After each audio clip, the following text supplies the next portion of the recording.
संकल्प यात्रा। आज हमारे देश को आजाद हुए इतना समय हो गया, लेकिन किसी ने ये सपना नहीं देखा था कि भारत को विकसित कैसे बनाया जा सकता।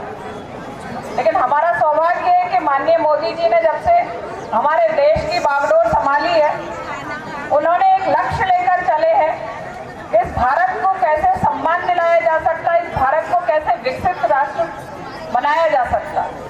इस विकसित भारत देश को बनाने के लिए उन्होंने प्रथम दिन से शुरुआत की।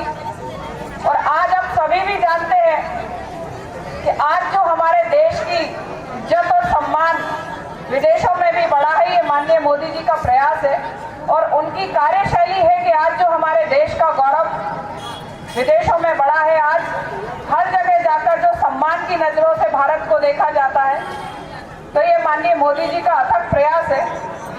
उन्होंने देश का सम्मान विदेशों में बढ़ाया, साथ साथ उन्होंने देश की आम जनता के लिए, उनके जीवन में खुशहाली के लिए जो कार्य किए, एक आम व्यक्ति अपने जीवन में कैसे समृद्ध बन सकता है, खुशहाल बन सकता है, उसके लिए जो उन्होंने विभिन्न योजनाएं लेकर आए हैं, काम कर रहा है। और यहाँ जो वार्ड पार्षद रहते हैं, सभी अपनी अपनी जिम्मेदारियां निभाते हैं, तब इन योजनाओं का लाभ मिल पाता है।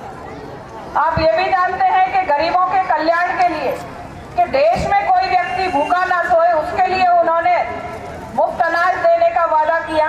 और आप ये भी जानते हैं कि कुछ समय पहले मोदी जी यहाँ आए थे, हमारे यहाँ खंडवा में, छेगांव माकन में, तो उन्होंने ये घोषणा की थी कि ये, और आप ये भी जानते हैं कि हर बहन का एक सपना रहता है कि वह पक्के छत के नीचे रहे।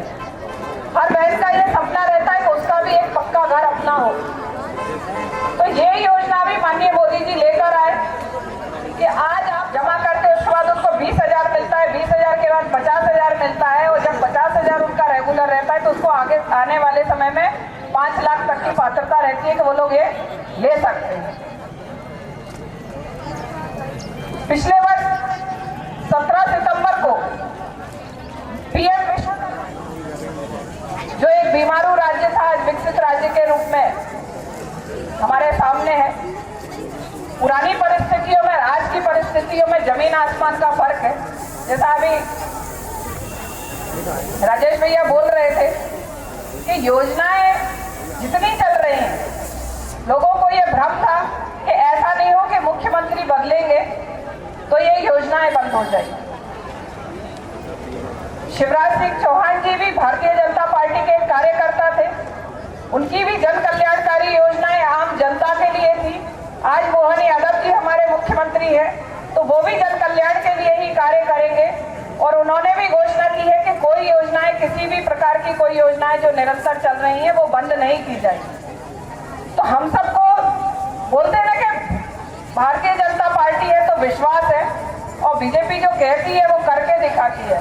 और मोदी जी तो अपने हर काम के साथ अपनी गारंटी देते हैं, क्योंकि उनने जिस चीज का बीड़ा उठाया है, जो संकल्प अभी तक लिया है, निश्चित ही उसको उसके मकाम तक पहुंचाया